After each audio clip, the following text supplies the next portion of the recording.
Hey guys, welcome and welcome back to my channel. आज का topic है cadet pilot program related and cadet pilot program कैसे enter करते हैं, उसमें क्या क्या क्राइटेरिया होता है, स्टेप बाय स्टेप मैं गाइड करने जा रही हूँ। इन डेप्थ डिटेल देना है एंड जो भी रियलिटी है मैं बताऊँगी कि एक्सपेक्टेशन क्या होता है कैडेट पायलट प्रोग्राम के कैडेट से एंड डिफरेंस क्या होता है conventional cadet and cadet pilot program में।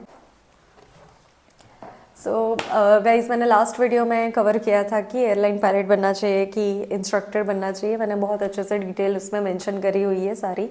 और जैसे आज मैं बताने जा रही हूँ कैडेट पायलट प्रोग्राम में कैसे स्टार्टिंग से लेके आपको क्या क्या एक्सपेक्टेशन मीट करनी है उनकी, तो मैं बताने जा रही हूँ। स्टेप 1 है उसका what is IndiGo cadet pilot program. अभी राइट नाउ इंडिया में 2 कैडेट पायलट प्रोग्राम है एंड एक है एयर इंडिया वाला एंड एक है इंडिगो वाला। मुझे इंडिगो के बारे में ज़्यादा पता है because I am personally connected to it and उसके बारे में मैं गाइड करूँगी आपको। जो कैडेट पायलट प्रोग्राम होता है उसमें ये होता है कि आपको अप्लाई करना होता है and right now I am with Chimes aviation academy. उसका कैसा प्रोसीजर है मैं वो बताती हूँ। पहले वेबसाइट पे आता है कि एडमिशन ओपन हुआ है। जैसे स्कूल का एडमिशन ओपन होता है ना, एग्जैक्ट सेम होता है, बस ये वेबसाइट के थ्रू जाना होता है। वेबसाइट पे आपको ओपन करके लिंक में जो जो डिटेल्स मांगी रहती है वो आपको फिल करना होता है। फॉर्म होता है बेसिकली एक एंड उसका फ़ीस है। फीस स्ट्रक्चर में कवर कर रही हूँ लेटेस्ट पार्ट में एंड जो कैडेट पायलट प्रोग्राम का क्राइटेरिया होता है उसमें कुछ कुछ चीज़ें चाहिए होती है और एलिजिबिलिटी में मैं बताऊंगी एंड फॉर्म होता है। देन फॉर्म सिलेक्शन होने के बाद आपका ग्राउंड ट्रेनिंग होता है। ग्राउंड ट्रेनिंग के बाद फॉर्म एंड सिलेक्शन में आपका interview and adapt test and compass test and ये सब कुछ होता है। देन आपका ग्राउंड ट्रेनिंग होता है, देन आपका डीजीसीए पेपर्स, मेडिकल, ये सब होता है। उसके बाद आप फ्लाइंग स्कूल के साथ फ्लाइंग करते हो। आफ्टर फ्लाइंग आपका लाइसेंस इशू होते ही आप टाइप राइटिंग करने जाते हो। टाइप राइटिंग करने के बाद देन आप एयरलाइन के लिए वेट करते हो। वो वेटिंग पीरियड कितना है क्या है सब बताने वाली हूँ एंड उसके बाद आपका इंडक्शन होता है। इंडक्शन के बाद फिर आप फाइनली कॉकपिट में जाते हो एंड उसमें भी कुछ कुछ प्रोसीजर्स होता है एयरलाइन का, एंट्री प्रोसीजर एंड सीधा डे 1 से फ्लाइंग स्टार्ट नहीं करते, उसमें भी एक एक स्टेप बाय स्टेप प्रोसीजर्स है। पहला तो एप्लीकेशन हो गया। एलिजिबिलिटी में ये होता है कि आपको पीसीएम करना है, आपका क्लास 1 मेडिकल होना चाहिए and class 1 and class 2 medical जो होता है, क्लास 2 फर्स्ट लेवल है, उसके बाद क्लास 1 मेडिकल करते हो। वो थोड़ा स्ट्रिक्ट होता है ना, उसमें फुल बॉडी चेकअप होता है एंड मोस्टली वो एयरफोर्स का जो मेडिकल हॉस्पिटल्स होते हैं उसमें होता है ये। पीसीएम के सब्जेक्ट्स में आपका स्कोर मोर देन 50% होना चाहिए एंड इंग्लिश प्रोफिशिएंसी होनी चाहिए। काफ़ी लोग उधर स्ट्रगल करते हैं कि क्या क्या चाहिए मुझे अगर मुझे पायलट बनना है या कैडेट प्रोग्राम ज्वाइन करना है।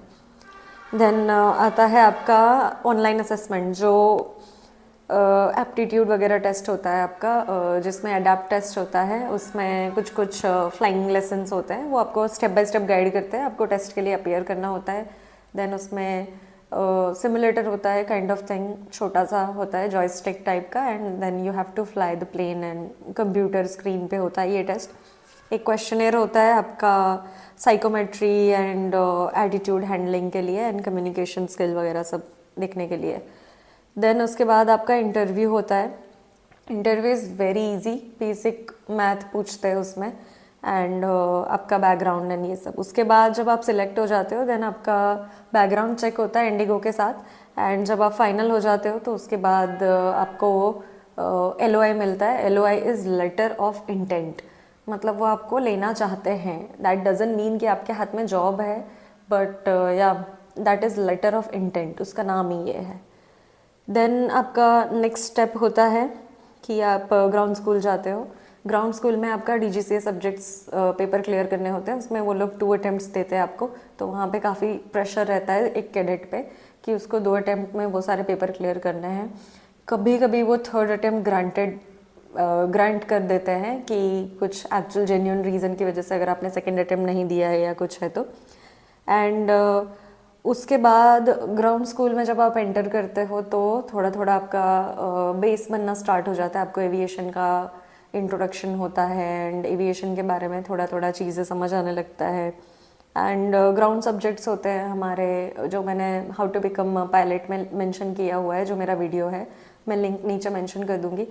सो ग्राउंड सब्जेक्ट जो डीजीसीए का पेपर्स है उसी के बारे में ट्रेन करते हैं, उसी की टेस्ट देनी होती है आपको डीजीसीए को।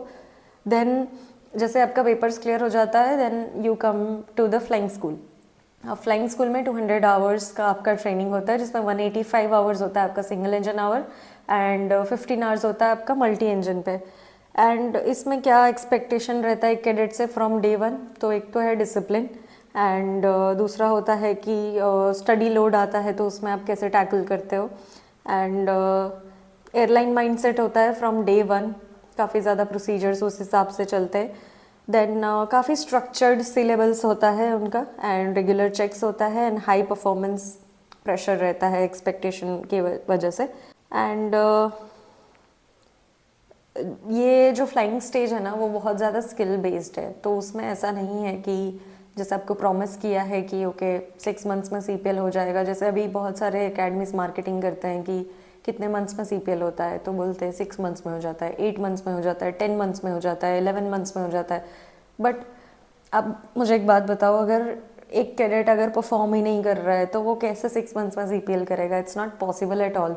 दो सारे पेपर क्लियर्ड है but if one cadet is not performing and उस पर बहुत ज़्यादा अटेंशन देना पड़ रहा है या उसको बहुत स्ट्रगल हो रहा है फ्लाइंग करने में, क्योंकि flying it's not an easy job. Okay, so जब आप फ्लाई कर रहे हो आप स्टेप बाय स्टेप, तो उस कैडेट के ऊपर परफॉर्मेंस प्रेशर है, पीयर प्रेशर है, तो टाइम लग जाता है। तो उसमें ऐसा नहीं बोल सकते कि 6 मंथ्स में आपका सीपीएल हो जाएगा and you will be done with your checks and everything. Okay, या average you can say 8 to 10 months या 11 मंथ्स या 12 मंथ्स लग सकता है, मैक्सिमम इज 12 मंथ्स। अगर कोई एवरेज कैडेट है तो हो जाता है। Extreme case, worst case scenario तो 1.5 years 2 years you can say. Not in cadet pilot program, in conventional as well, दोनों का ऐसा है। And I would say 99% cadets 10 to 11 months में कंप्लीट कर जाते हैं, इंक्लूडिंग वेदर। एंड उसके बाद आता है आपका टाइप रेटिंग। तो जैसे ही आपका सिंगल इंजन खत्म हो गया देन आपका मल्टी ट्रेनिंग होता है, देन आपका सिमुलेटर ट्रेनिंग होता है, उसके बाद आपका सीपीएल इशू होता है। सीपीएल इशूएंस के बाद आप जाते हो टाइप रेटिंग के लिए। टाइप रेटिंग में लास्ट वीडियो में डिस्कस किया था। टाइप रेटिंग होता है कि आप जो 320 प्लेन्स उड़ाने वाले हो तो उसका अलग से सिमुलेटर ट्रेनिंग होता है, जो अब्रॉड में भी हो सकता है या फिर इंडिया में भी काफ़ी सारे टाइप रेटिंग सेंटर्स है, उधर से वो आपको टाइप रेटिंग कराते हैं। एंड ये टाइप रेटिंग के बाद आपका सिमुलेटर चेक होता है एंड वो सेटिस्फैक्ट्री जैसे करते हैं, फिर आप इंडिया आते हो या फिर इंडिया में हो तो डीजीसी में पेपर सबमिट करते हो। उसके बाद आपके लाइसेंस पे इंडोर्स होकर आता है 320 रेटिंग। एंड उसके बाद आप वेट करते हो कि कब एयरलाइन कॉल करेगी। जब एयरलाइन कॉल करती है तो आपका ग्रेजुएशन सेरेमनी होता है, जिसका most of the social media पे आप फोटोज़ देखते होगे। वो ग्रेजुएशन सेरेमनी के बाद आपका ग्राउंड क्लासेस स्टार्ट होता है again for few weeks I think and with airlines. And उसके बाद आपकी लाइन ट्रेनिंग होती है एंड देन आपका सिम चेक होता है फाइनल वाला एंड देन आपका स्टार्ट होता है सूपी एंड ऑल। तो उसमें आप मॉनिटरिंग पायलट जैसे जाते हो एंड सब मॉनिटर करते हो, then finally you sit on the right seat. So cost, bond and financial reality क्या है इसकी? सो बॉन्ड इज़ लाइक आप इंडिगो में जैसे एंटर करो, आपको एलओए मिल गया है, तो आपका जैसे ट्रेनिंग खत्म हुआ है ना, आप जैसे इंडिगो में काम करना स्टार्ट करोगे तब से आपका 5 years का कॉन्ट्रैक्ट होता है। एंड कॉस्ट क्या है? तो आपकी फ़ीस रहती है कैडेट पायलट प्रोग्राम के, before it was in 2019 it was 82 lakhs। Right now last year की फ़ीस थी 95 lakhs एंड आई थिंक अभी तक वो 1 CR पहुंच चुकी है। एंड 1 CR के अंदर आपका क्या क्या इंक्लूडेड है? 1 CR के अंदर आप जब the day you enter the campus, Chimes का जो ग्राउंड स्कूल एंड ये सब है, तो वहाँ से लेके आप जब इंडिगो में एंटर करते हो, जब राइट सीट पे जॉब लेने के लिए, तो वो पूरा हो जाता है। इन बिटवीन क्या रियलिटी है? सो परफॉर्मेंस बेस्ड चेक्स होते हैं जब भी आपके। तो लेट्स सपोज कि आपको 20-25 आवर्स तक आपको सोलो नहीं हो रहा है, विच मीन्स इंस्ट्रक्टर ने आपको रिलीज़ नहीं किया है सोलो फ्लाइंग करने के लिए, then you have to pay extra. तो वो जो चार्जेस होते हैं वो टाइमलाइन के साथ चेंज होते जाते हैं, विच मीन्स कंपनी का एक पॉलिसी है कि इंस्ट्रक्टर को वो 25 आवर्स से ज़्यादा एक कैडेट पे स्पेंड नहीं कर सकते, तो उसके लिए you have to pay extra. ये इंस्ट्रक्टर्स को नहीं मिलता है, ये कंपनी का चार्जेस है। एंड ये एक रियलिटी है जो कोई नहीं बताता है कि हिडन कॉस्ट करके भी एक चीज़ होती है। It depends on your performance. If you are performing fine then you don't have to pay extra. So ये जो मैंने आपको कॉस्ट बताया है वो अप्रॉक्सीमेटली कॉस्ट है, वो टाइमलाइन के साथ चेंज होता रहता है। ऑल्सो जो लोन एंड ईएमआई का जो प्रेशर रहता है दैट इज़ देयर। जैसे ही आप फाइनेंशियल स्टेटस होगा आपका, उस हिसाब से आप ये चूज़ कर सकते हो cadet pilot programme. Yes it is costly but worth it. And जैसे enter only if your family are mentally and financially ready. Okay, ऐसा नहीं है कि आपने प्रेशराइज करके अपने फैमिली को आप एंटर कर गए हो, फोर्स कर रहे हो एंड देन फिर आप सेकेंड या थर्ड इंस्टॉलमेंट जो भी आता है आप भर नहीं पाते हो। That is wrong. Okay, so don't do that. And common mistakes बताना चाहती हूँ मैं कि क्या क्या कॉमन मिस्टेक्स करते हैं कैडेट्स चूज़ करने में। Under estimating ground school. जब आप ग्राउंड स्कूल में हो और उसको अंडर एस्टिमेट कर रहे हो, एक अटेम्प्ट चला गया, फिर सेकेंड में आप सीरियसली हुए finally but you can't make it, तो फिर थर्ड अटेम्प्ट का आई थिंक कॉस्ट होता है या कुछ भी जो भी होता है, they will kick you out based on your performance. So ये बहुत ज़्यादा ध्यान रखने की चीज़ है। देन बहुत सारे कैडेट्स को ओवर कॉन्फिडेंस आ जाता है कि हमको LOI इशू हो गया है तो finally we are now employed with IndiGo. So ये थोड़ा मिसअंडरस्टैंडिंग है। LOI means letter of intent. They can kick you out if you are not performing fine and you are not serious and you are breaking the disciplines. Then अगर आप questions नहीं पूछ रहे हो and आप अपना doubt में रह रहे हो या if you are confused and then फिर आप उसको एक्सक्यूज़ बता रहे हो तो वो भी नहीं चलेगा। You have to be honest. And what is my personal advice to you is so मैं बताना चाहती हूँ कि मैंने खुद कन्वेंशनल CPL किया है एंड कन्वेंशनल एंड एयरलाइन में क्या क्या डिफरेंस है। तो conventional way is cheaper but उसमें जॉब का प्रेशर बहुत रहता है। बहुत सारे लोग ये नहीं बताते आपको कि कन्वेंशनल CPL करने के बाद आपको बैठे रहना पड़ता है, आपको वेट करना पड़ता है कि कब एयरलाइंस आएगी, कब मैं अप्लाई करूँगा एंड देन उसकी रिटर्न टेस्ट एंड देन उसका ग्रुप डिस्कशन एंड देन उसका पर्सनल इंटरव्यू एंड देन फिर आप 1-1.5 साल के लिए बैठते हो ग्राउंड पे, 1-1.5 ईयर्स यस आप बैठते हो after selection as well. And then आपका सिलेक्शन होता है, सिम चेक के लिए कॉल आता है या कभी कभी ऐसे मेल भी आता है कि हमें अभी पायलट्स की ज़रूरत नहीं है, आप 1 साल बाद वापस अप्लाई करना and if you want to back out please back out right now. तो ये भी करते हैं एयरलाइंस। तो जब आप कैडेट पायलट प्रोग्राम में जाते हो ना तो mentally you are very stable कि ओके डे 1 से मेरा पाथ यही है, मुझे इसी डायरेक्शन में मेहनत करना है। तो दैट इज़ देयर। जो सिक्योरिटी होती है ना, background security, that is there in cadet pilot program, जो कन्वेंशनल में नहीं होती है। कन्वेंशनल में जो कैडेट है वो सोच रहा है जैसे जैसे उसका CPL ख़त्म हो रहा है, इंस्टेड ऑफ बीइंग हैप्पी उसको स्ट्रेस आ रहा है कि मैं जॉब कैसे लूँगा, मैं इंस्ट्रक्टर बनूँ, मैं एयरलाइन जाऊँ, मैं एयरलाइन आ रही है कि नहीं आ रही है, इंस्ट्रक्टर बनूँगा और मेरे से नहीं हो पाया, किसी को सिखा नहीं पाया, मेरी रेपूटेशन ख़राब हो गई तो मैं क्या करूँगा। So that is there. And jobs नहीं है, सैलरी कम मिलेगी, घर से दूर रहना पड़ेगा। तो ये सब चीज़ें बहुत सारी इंक्लूडेड है जो डिफ़र करता है आपका cadet pilot program and conventional program. What my personal opinion is, अगर आपको डे 1 से पता है कि आपको एयरलाइन ही जाना है, please go with cadet pilot program, क्योंकि उसमें आपको एक ही पाथ फॉलो करना है। आप क्लियर हो in back of the mind कि ओके मैं अगर अच्छे से परफॉर्म कर रहा हूँ and if I am doing hard work तो मेरा जॉब यहाँ पे फिक्स है। एंड मेरे जितने भी स्टूडेंट्स थे अभी तक कैडेट पायलट प्रोग्राम के, आफ्टर कंप्लीशन ऑफ CPL उनको 1 ईयर में they are in the cockpit of 320 in IndiGo, which means उनका 1 year which is best case scenario, उसके अंदर वो कॉकपिट में ऑलरेडी बैठ गए हैं, जिसके अंदर उन्होंने TR किया, लाइन ट्रेनिंग किया है, एवरीथिंग इज़ देयर। एंड अगर आप कैडेट पायलट प्रोग्राम में जा रहे हो तो आपको कन्वेंशनल मेथड फॉलो करने की ज़रूरत नहीं है कि फिर से रिटर्न टेस्ट दिया, फिर वेटिंग पीरियड है, या फिर आप ऐसे लोगों की भीड़ में नहीं हो कि 100-150 लोग गए हैं रिटर्न टेस्ट के लिए, उसमें से खाली 80 सिलेक्ट हुए। ये सब कन्वेंशनल CPL की डार्क रियलिटी है कि आप 150 लोग अपीयर कर रहे हैं और उसमें से खाली 40 सिलेक्ट हुए, 80 सिलेक्ट हुए, ये सब होता है।